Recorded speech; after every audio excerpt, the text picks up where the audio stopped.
après la signature d'un accord entre le Togo et la Chine sur l'expérimentation des variétés de riz et de maïs, le réseau bilan chercheurs et techniciens de l'Institut togolais de recherche agronomique et l'équipe de coopérants chinois se sont retrouvés pour voir où en sont les travaux. Le respect des normes de qualité des produits mis sur le marché national et international a retenu l'attention cette semaine des experts. Ils ont ensemble discuté des dispositions à prendre pour favoriser l'intégration commerciale du Togo. Et puis la journée internationale de l'alphabétisation, c'était ce 8 septembre. Lire le passé, écrire le futur, thème retenu pour cette année, la 50e édition. Le point sur le programme d'alphabétisation au Togo et les défis à relever dans ce jour.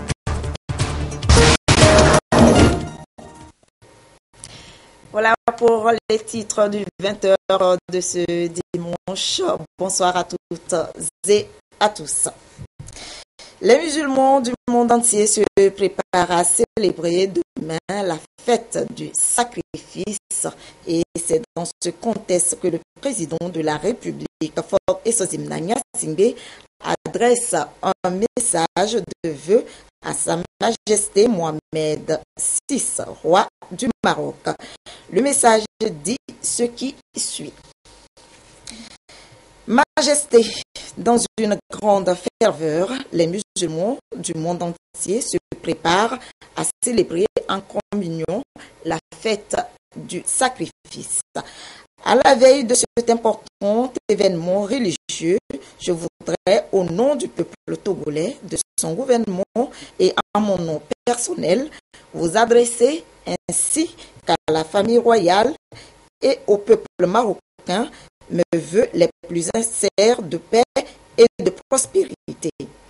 Puisse Allah, le Très-Haut et miséricordieux, exaucer les prières qui s'élèvent en sa direction en ces moments particuliers et aider toutes les communautés dans leur diversité à se tourner résolument vers un nouveau modèle de vie sociale fondé essentiellement sur le dialogue, la paix et la recherche du bien-être de tous.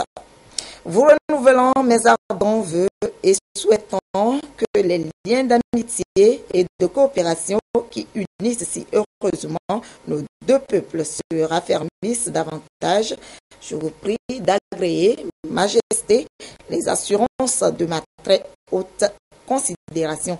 C'est signé Faure Essosim Singbe, président de la République togolaise. Le chef de l'État, Faure Essosim Singbe, adresse également ses vœux de paix et de prospérité aux différents rois et chefs d'État ici après. Sa Majesté Abdallah Ben Abdelaziz Al Saoud d'Arabie Saoudite, Sa Majesté Abdallah II de Jordanie, Son Excellence Monsieur Alassane Ouattara de la Côte d'Ivoire, Son Excellence Monsieur Ibrahim Boubacar Keïta du Mali, Son Excellence Monsieur Abdel Fattah Al-Sisi d'Égypte, Son Excellence Monsieur Idriss Déby Itno du Tchad, Son Excellence Monsieur Mahamadou Issoufou du Niger, Son Excellence Monsieur Béji Kaïd Essebsi de la Tunisie, Son Excellence Monsieur Abdelaziz Bouteflika de l'Algérie, Son Excellence Monsieur Nouri Boussahamen de la Libye, Son Excellence Monsieur Macky Sall du Sénégal, Son Altesse Cheikh Tamim Ben Ahmad Al Thani du Qatar, Son Excellence Monsieur Muhammadou Buhari du Nigeria, Son Altesse Cheikh bin Zayed Khalifa Al Nahyan des Émirats Arabes Unis, Son Excellence Dr Cheikh Alhaji Yahya Jammeh de la Gambie, Son Excellence Monsieur Omar Al-Bashir du Soudan, Son Excellence Monsieur Ali Bongo Ondimba du Gabon, Son Excellence Son Altesse Cheikh Sabah Al-Ahmed Al-Jabir Al-Sabah du Koweït, Son Excellence Monsieur Hassan Rouhani d'Iran, Son Excellence Monsieur Fouad Massoum d'Irak, Son Excellence Monsieur Michel Sleiman du Liban, Son Excellence Monsieur Mahmoud Abbas de la Palestine, Son Excellence Monsieur Manoun Hussan du Pakistan, Son Excellence Monsieur Alpha Condé de la Guinée, Son Excellence Monsieur Ismaël Omar Guelleh de Djibouti, Son Excellence Monsieur Abd Rabo Mansour Hadi du Yémen, Son Excellence Monsieur Joko Widodo de l'Indonésie, Son Excellence Monsieur Azali Assoumani de l'Union des Comores. Voilà donc pour le message de vœux du président de la République, Faure Essozina Gnassingbé, à l'occasion de la fête de l'Aïd el-Kébir aux différents rois et chefs d'État. L'État togolais, dans sa politique d'autosuffisance alimentaire, a conclu plusieurs accords avec la République populaire de Chine pour mener des expérimentations dans le secteur agricole, notamment sur les variétés de riz et de maïs, afin de booster ces deux cultures. Les essais ont été faits principalement dans la préfecture de la Kosa. Après 10 ans d'expérience, l'heure est au bilan. Tous les acteurs impliqués ont tenu une séance de travail à Kara pour voir où en sont les travaux. Le point avec Nestor Mouzou. Des échanges en salle entre les coopérants agricoles chinois et les techniciens et chercheurs de l'Institut togolais de recherche agronomique, ITRA, avant leur sortie sur le terrain. Le gouvernement, dans sa politique d'autosuffisance alimentaire, a conclu un accord avec la Chine pour mener des expérimentations sur des variétés de riz et de maïs afin de booster la production de ces deux cultures qui sont à la base de l'alimentation de la majorité des Togolais. Les essais ont été conduits principalement sur les sites de Piapita et de Sarakawa dans la préfecture de la Kosa, avec des variétés chinoises réputées très productives à condition de respecter leur itinéraire technique. Les échanges ont tourné autour de ceci. Il y a eu 4 variétés de maïs et 4 variétés de riz qui se sont dégagées. Et les coopérants ont trouvé qu'il faut améliorer quelques conditions de culture. En premier lieu, il faut qu'il y ait de meilleures variétés. En deuxième position, il faut respecter la fumure qui est préconisée pour les cultures. En troisième position, c'est l'organisation du travail, les entretiens, etc. Pendant 10 ans, les chercheurs de l'ITRA sont allés à l'école chinoise. Manifestement, un transfert de technologie s'est produit. La réunion technique consiste à apprécier les performances de ces variétés de riz et de maïs. En dehors de ça, on va discuter ensemble pour voir les techniques culturelles de la Chine qui sont appliquées sur ces variétés-là. Est-ce que les techniques culturelles répondent? Et voir avec la recherche comment faire pour adapter ces variétés à nos cultures au niveau de la politique. La vision 2030 du chef de l'État, si on parle de l'accroissement de la production, ça passe par des variétés améliorées, ça passe par des techniques culturelles appropriées que les producteurs peuvent utiliser. Il faut que d'ici décembre qu'on arrive à avoir une feuille de route directeur pour pouvoir collaborer. Le délai de l'accord est en principe épuisé, mais une rallonge de 2 ans a été signée pour que les techniciens de l'Institut togolais de recherche agronomique puissent consolider les résultats des études avant leur vulgarisation.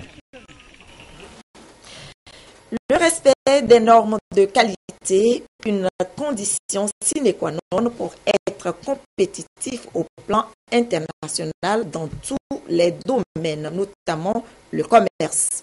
Le sujet a retenu cette semaine l'attention des experts nationaux et internationaux à Lomé. Ils ont ensemble débattu des dispositions à prendre pour favoriser l'intégration commerciale du Togo. Ceci rentre dans le contexte de la mise en œuvre du projet d'appui aux acteurs des filières agricoles. Emmanuela Adjaklo, Lucassi.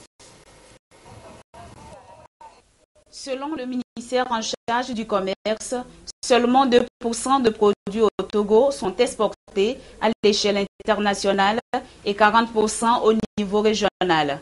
Un taux relativement faible qui s'explique par l'absence de système de contrôle de tous les produits exportés et importés. Beaucoup d'entre eux ne sont pas pris en compte par cette statistique. Le projet d'appui aux acteurs des filières agricoles s'emploie à sensibiliser et former les différents acteurs impliqués sur les exigences de l'Organisation mondiale du commerce OMC en la matière. Le gouvernement togolais est bien conscient des lacunes de l'infrastructure qualité, c'est-à-dire des différentes structures qui doivent soutenir les producteurs en vue d'avoir des produits de qualité, des produits exportables, des produits respectant les normes sur le plan international. Alors, le gouvernement a adressé une requête à l'Union européenne pour assister les producteurs, pour renforcer la capacité des acteurs des filières agricoles en vue de la compétitivité du Togo sur le plan international. Ce projet issu du programme Afrique Caraïbes Pacifique, Union européenne ACPE, contribuera à régler les problèmes qui empêchent le contrôle de qualité de certains produits, notamment ceux agricoles. Surtout qu'aujourd'hui, le Togo dispose des atouts pour accroître ses exportations. Le Togo est en fait, au niveau du commerce régional et international, est dans une situation très privilégiée, vu sa location avec le port, avec toutes les infrastructures. Elle sert un peu comme un corridor économique pour toute la région. Donc c'est important, afin de promouvoir l'exportation du Togo vers les pays voisins et vers l'Europe. C'est important que ces produits répondent bien aux normes et qualités imposées. Non seulement l'absence de contrôle de qualité des produits peut conduire à la défiance des consommateurs locaux, mais aussi elle peut empêcher leur exportation vers les marchés extérieurs. Cette rencontre permettra la mise en place d'un cadre réglementaire et opérationnel pour relever ce défi. Un reportage réalisé par Emmanuela Diaklo, Lucassi et Nathalie Panegue. Des initiatives privées appuient les efforts du gouvernement pour promouvoir l'entrepreneuriat au Togo. On peut citer entre autres la foire Adiafi qui s'est ouverte cette année au pays de l'espace UEMOA avec à la clé un concours dénommé Pépite d'or qui vient de s'achever. Un challenge inter-école qui a mis en branle 16 équipes dont 7 ont discuté la phase finale. Une action pour déceler le génie créateur des jeunes Togolais des universités publiques et privées. Au final, c'est l'école supérieure d'agronomie de l'université de Lomé qui a remporté le premier prix. Modeste Aguidé, Nathalie Panegue. Grande finale du premier challenge inter-école de talent entrepreneurial, Pépite d'or à la foire à Diafi. Face au jury, 7 écoles publiques et privées de l'enseignement supérieur se sont succédées pour défendre chacune son idée d'entreprise. Au finish, c'est l'école supérieure d'agronomie de l'université de Lomé ESA qui a remporté le premier prix, 2 millions de francs CFA.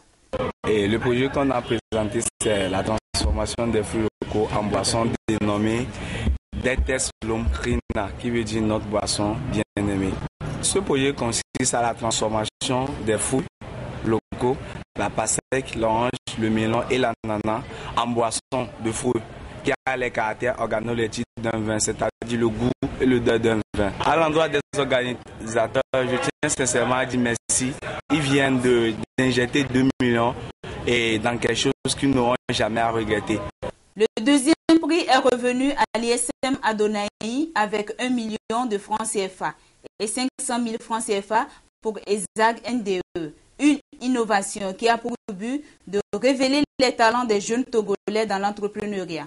Ce sont tous des projets que nous avons eu à accompagner depuis le début au travers des mécanismes de mentoring que nous avons mis sur place, de coaching que nous avons mis sur place. Les 7 équipes, les 7 projets, à la fin, nous avouons, sont des projets qui tous ont mérité d'être parmi les 3 lauréats, mais l'excellence, le jury technique final a parlé et il n'y a que 3 équipes qui ont été distinguées. Lancée le 11 juin 2016, la première édition de Pépite d'or prend ainsi fin. Quant à la foire des jeunes entrepreneurs à Diafi, son apothéose est prévue ce lundi 12 septembre. Le secteur aéroportuaire au Togo se modernise davantage et est devenu un axe commercial important dans la sous-région. D'importantes infrastructures ont été réalisées faisant du port autonome de Lomé le nouvel appétit des opérateurs économiques. 2 grands chantiers, notamment le 3e quai et Lomé Conteneur Terminal, ont fait du port autonome de Lomé un pôle d'attraction continentale. Qu'est-ce qui fait sa force aujourd'hui? Et voyons à présent comment ces différentes infrastructures renforcent sa compétitivité dans la sous-région dans ce dossier réalisé par Augustin Kossi et Pierre Soussoup. Le port autonome de Lomé s'impose de plus en plus comme moteur de l'économie togolaise. Seul port en eau profonde en Afrique de l'Ouest et bras de mer des pays de l'Itélande, il a également subi une toilette infrastructurelle qui fait de lui aujourd'hui la principale porte d'entrée en Afrique subsaharienne. La nouvelle vision du port se définit par la réalisation de 2 grands chantiers. D'abord, la construction de Lomé Conteneur Terminal, une DAS au port de Lomé de 1050 mètres de longueur, un quai de 16,70 mètres de profondeur pour accueillir un terminal à conteneurs. Des travaux qui ont coûté une enveloppe financière de 230 milliards de francs CFA.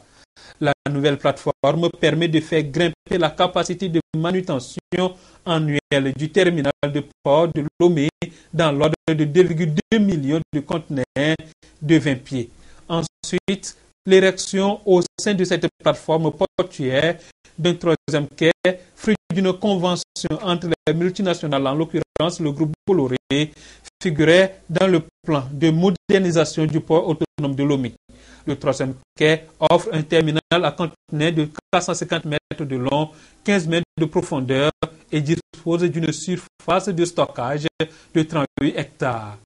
Lomé peut alors accueillir des navires porte-conteneurs de 3e génération pouvant transporter jusqu'à 7000 conteneurs de 20 pieds et portant ainsi le volume annuel du port à près de 1,5 million de conteneurs. Ce 3e quai est équipé de 2 portiques qui contribuent à l'amélioration des performances de manutention du port autonome de Lomé et donner à celui-ci une nouvelle dimension d'un port moderne. Et puis, les travaux d'extension du quai minéralier vont permettre au port autonome de Lomé d'élargir son assiette de services proposés même aux États d'Afrique centrale. Ces chantiers l'ont fait entrer dans le cercle fermé des plus importantes infrastructures portuaires d'Afrique et du monde. La modernisation de ces infrastructures fait du port autonome de Lomé à la fois carrefour international d'échange et pôle d'attraction pour le commerce et l'industrie grâce à une vaste zone franche industrielle où sont déjà implantées des dizaines d'entreprises. Ces derniers bénéficient des réalisations portuaires de qualité, une réglementation souple et de multiples avantages fiscaux, douaniers et économiques. Le port autonome de Lomé représente à juste titre le moteur de l'activité économique du Togo. Plus de 90% des échanges commerciaux y transitent.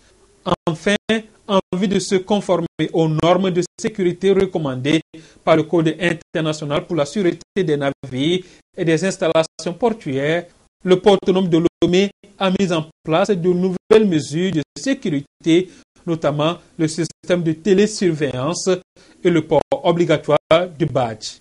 Mais les enjeux sont multiples et les défis énormes. Le pays se doit d'assurer la sécurité et la sûreté de l'or bleu, protéger l'espace maritime de la piraterie, de la pêche illégale et des trafics illicites de tout genre dans le golfe de Guinée. Et ceci avec le concours de tout le continent noir.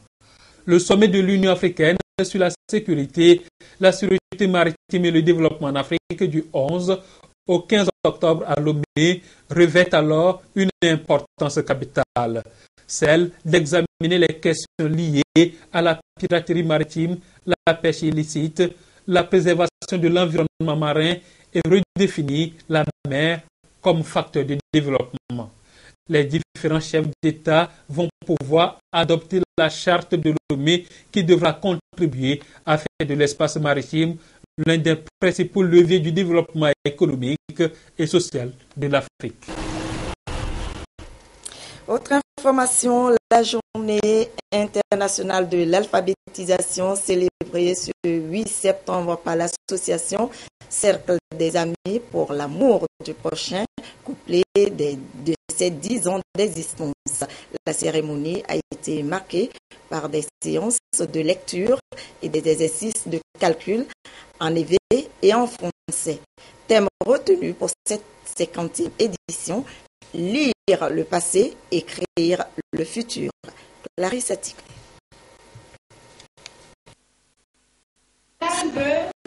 Elles peuvent désormais lire et écrire en français comme en hébreu. C'est grâce au cours d'alphabétisation qu'organise depuis 10 ans l'association Cercle des Amis pour l'amour du prochain Capap Togo. Le but visé est d'éradiquer l'analphabétisme pour l'émergence du Togo d'ici 2030. Apprenants et néo-alphabètes réunis ici à l'occasion de la célébration de la Journée internationale de l'alphabétisation le 8 septembre expriment leur joie. Je suis contente aujourd'hui parce que Capap Togo m'a appris à lire, à écrire.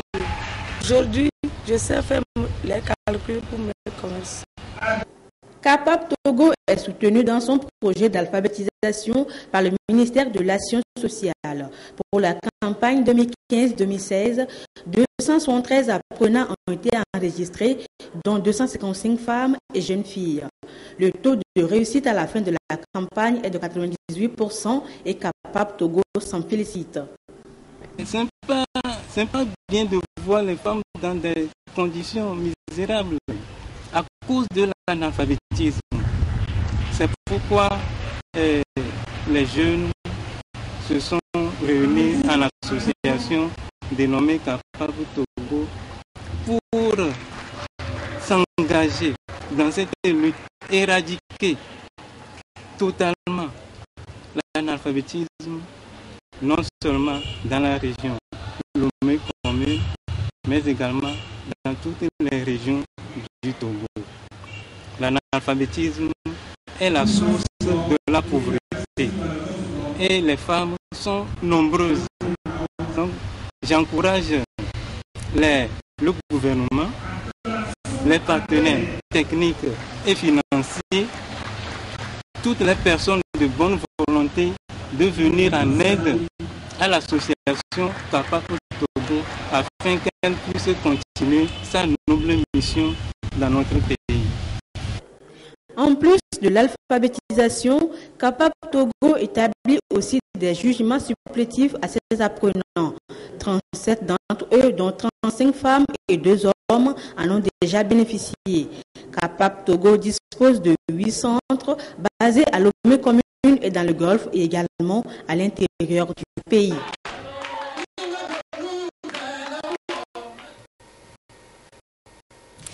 Les nominés Wenyi 2016 ont fait leur rentrée solennelle cet après-midi dans la grande famille de Afrimuse, une organisation artistique et culturelle qui promeut le mérite et l'excellence. Cette rentrée lance également les activités de la nouvelle équipe, activités qui vont couvrir la période 2016-2018. Leur mission, poursuivre celle entamée par la promotion précédente pour l'épanouissement, le progrès et le développement socio-économique du Togo. Sylvain Abdou.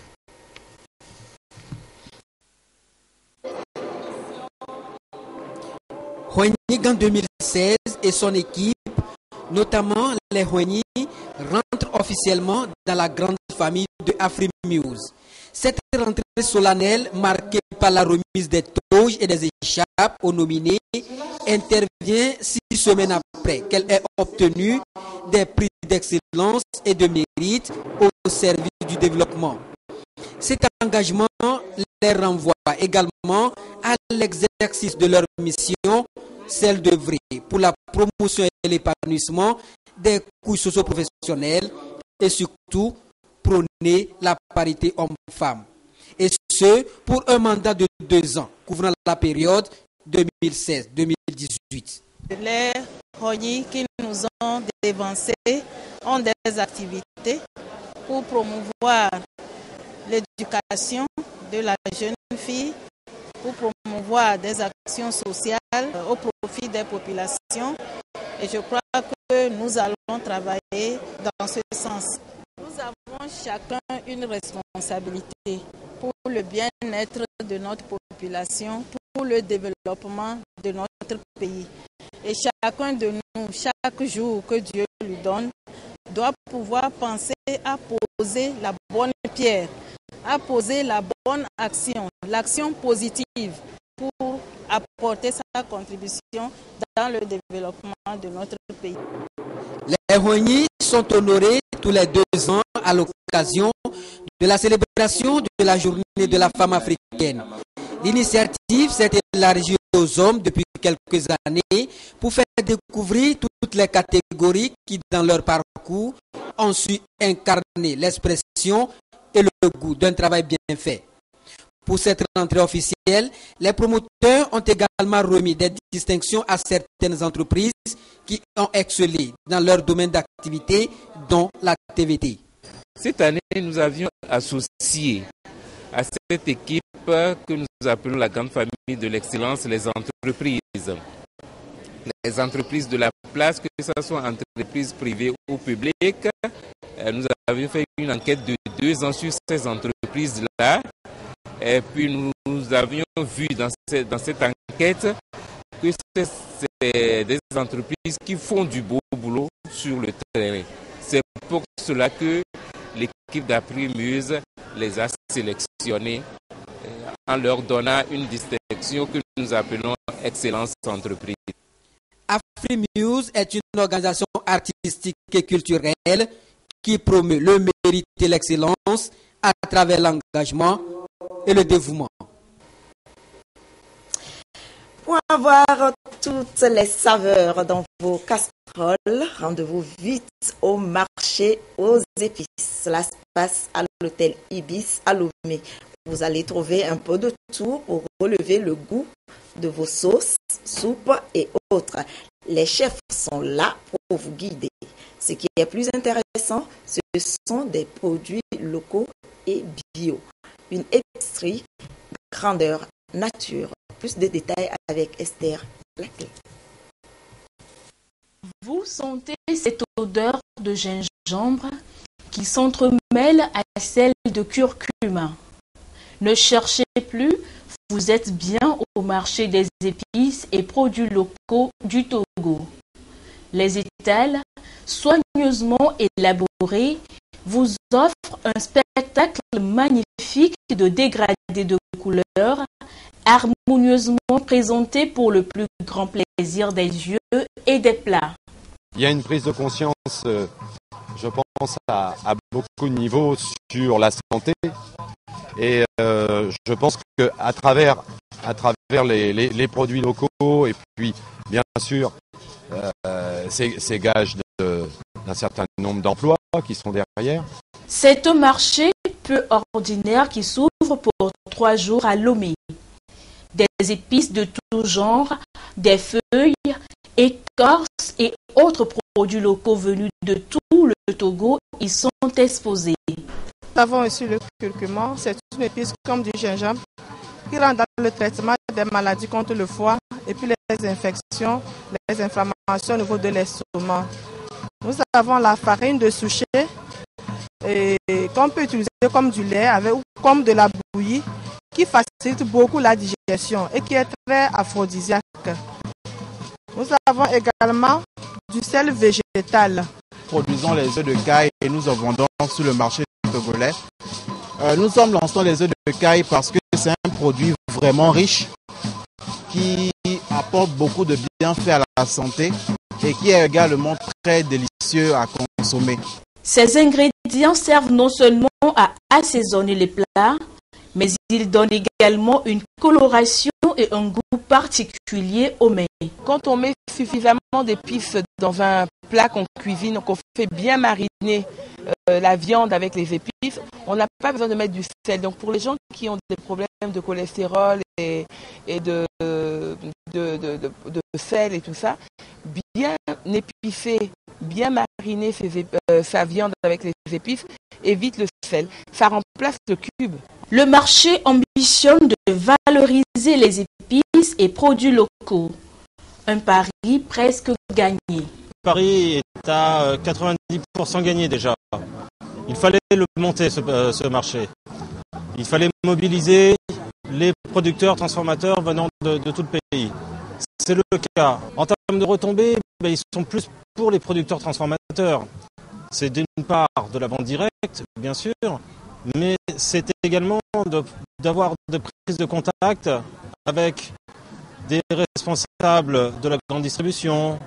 Pour la ministre en charge du commerce, Bernadette Lexim-Balouki, l'initiative mérite d'être soutenue eu égard au défi de l'heure, celui de promouvoir la production locale. Notre pays dispose d'énormes potentiels et il est temps que dans le domaine de la restauration, nous puissions nous singulariser pour y faire avancer le tourisme et prouver au monde entier que dans le processus de mondialisation qui renvoie à la standardisation des modèles culturels, nous pouvons émerger grâce à notre savoir-faire sur le plan culinaire, témoignant ainsi de la volonté du gouvernement à accompagner ce processus de développement culturel dans notre pays. La présente exposition doit éveiller en chacun des participants ici présents l'intérêt pour la valorisation des produits locaux et en même temps renforcer la conviction du public en ce qui concerne les avantages à consommer produits togolais.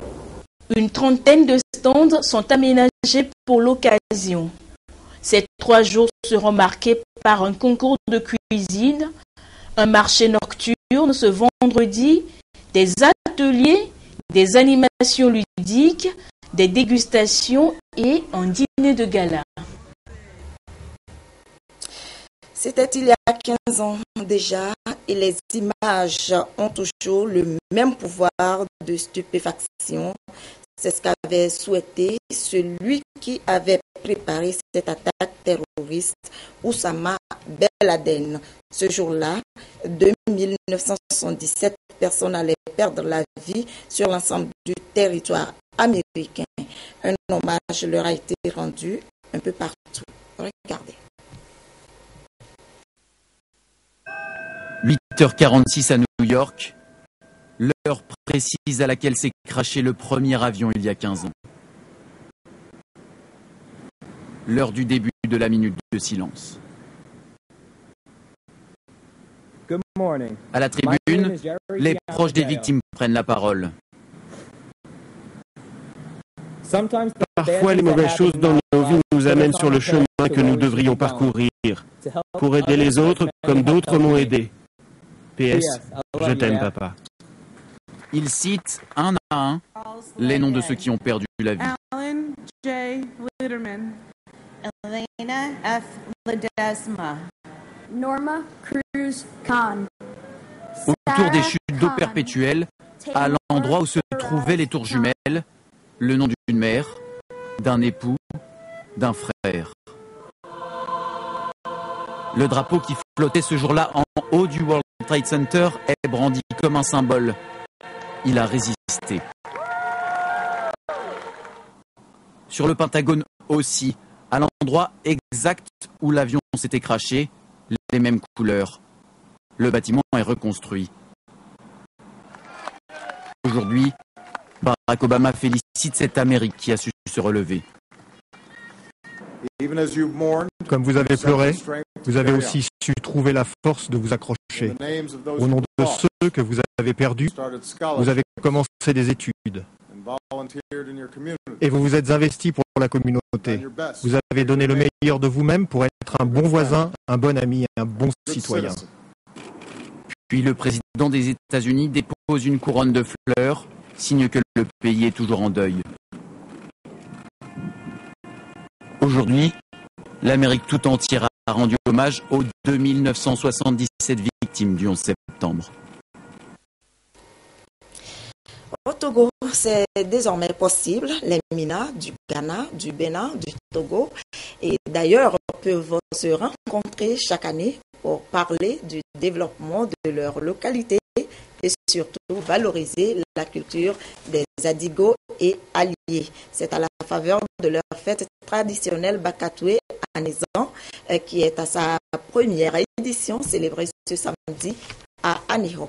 Deux autres activités ont aussi marqué l'événement, la commémoration des 350 ans de l'arrivée sur la côte en 1666 de Kwame Dessouen pour fonder Aniho et la célébration des 90 ans du retour des déportés de Mango. Robert Potogbe, Silver Aboudou.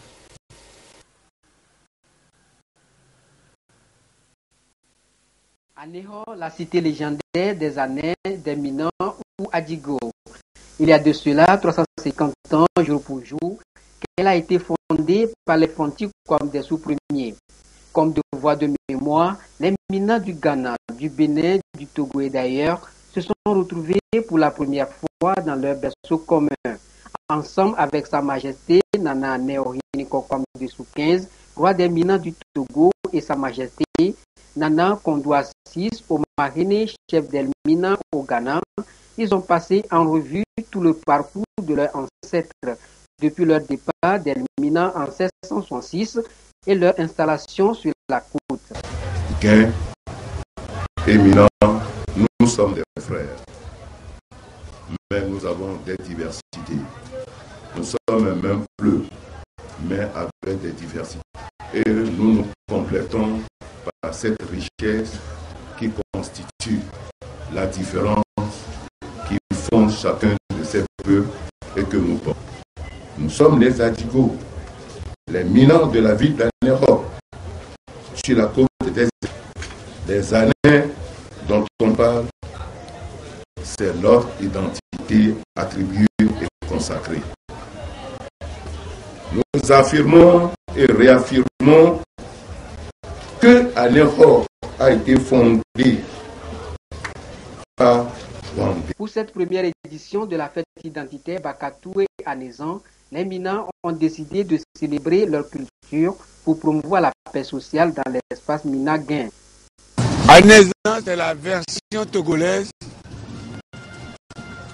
de Bakatoué, qui est une fête fanti à Elmina, au Ghana. Ça représente l'ouverture du fleuve. Nous avons mis comme priorité la réconciliation, la paix. Il n'y a pas d'entente. Donc nous devons rebâtir cette ville qui tombe en ruine. Nous devons mettre nos forces dans le même panier et faire face à tous les défis qui nous menacent. La présence au Togo est précisément à Anéhor ce jour des Mina d'Enfoin, d'Agopame, d'Agbanakin, d'Agouedjigo et ailleurs, et surtout celle de la délégation venue d'Elmina, est une marque d'attachement aux valeurs culturelles et de solidarité entre les Fanti et Ané.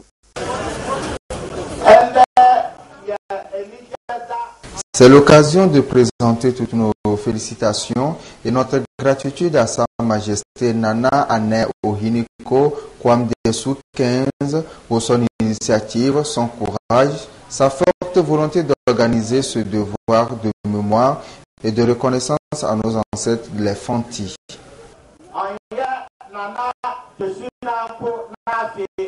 Accompagné par les chefs traditionnels du peuple élevé du Togo, Evefia Gantogbouyagokoli IV, roi des évêques, représentant du ministre de la Culture, la célébration de Bakatoué à Nézan est une volonté des Mina de faire redécouvrir les richesses de la diversité culturelle des lacs.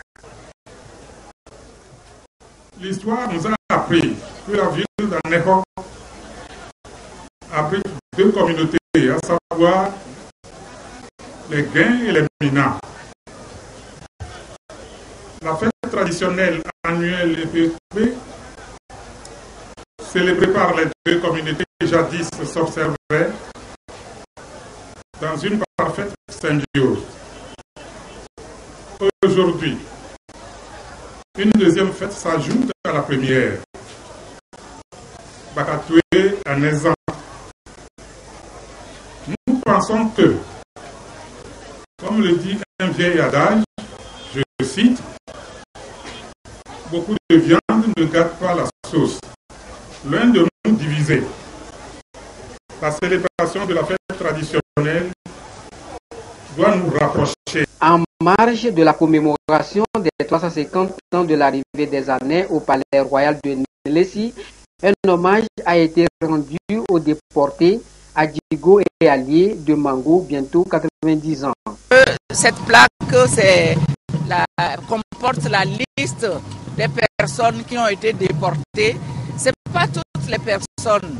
Certains sont morts, certains sont revenus. Mais ceux qui sont revenus, c'est ceux-là que nous avons portés sur la plaque commémorative. Et nous avons voulu rappeler le caractère de juste des Adjigo. Déjà le vendredi, les deux rois des Mina du Togo et du Ghana se sont retrouvés dans une ambiance de solidarité et de convivialité pour sceller les liens historiques et traditionnels entre Elmina et Anéhor.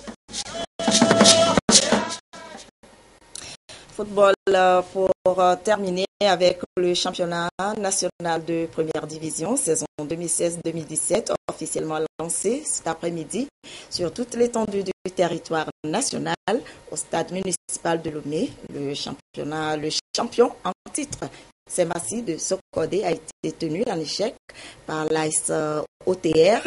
0 but partout, résumé de la rencontre.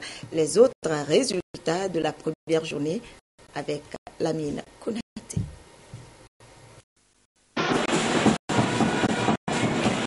Après une longue trêve qui a duré près de 2 ans, les joueurs de première division ont repris le chemin des pelouses. Une entame très timide du champion en titre, Semassi de Sokodé, qui n'a pas réussi à se défaire de l'auto de l'AS OTR. Une équipe de l'ETA qui a failli ouvrir le score à la 31e minute, mais Yacoubou Nouridine veillait au grain. En seconde période, les deux équipes vont se tenir encore à égalité malgré la fin du match très animé. 0 partout, score final. Autre résultat de cette première journée de la D1 saison 2017, victoire de Maranatha de Fiokpo en déplacement devant Dito 1-0. Même exploit pour Agaza chez Fouadan à Dapaon. À Bassa, Bikenti a eu raison d'Asco de Kara 2-0. Korokia Chamba a été sans pitié face aux Anges de Notien 3-0. Unisport a réalisé le service minimum en dominant Kotoko de Lavier 1-0. Enfin, Akbele Convier, Gomido et l'Est Gopos se sont neutralisés 1 but partout.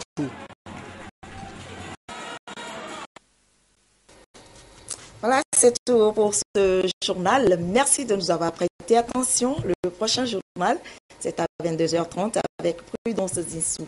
Passez une très belle soirée et surtout, bonne fête de Tabaski à tous les fidèles musulmans.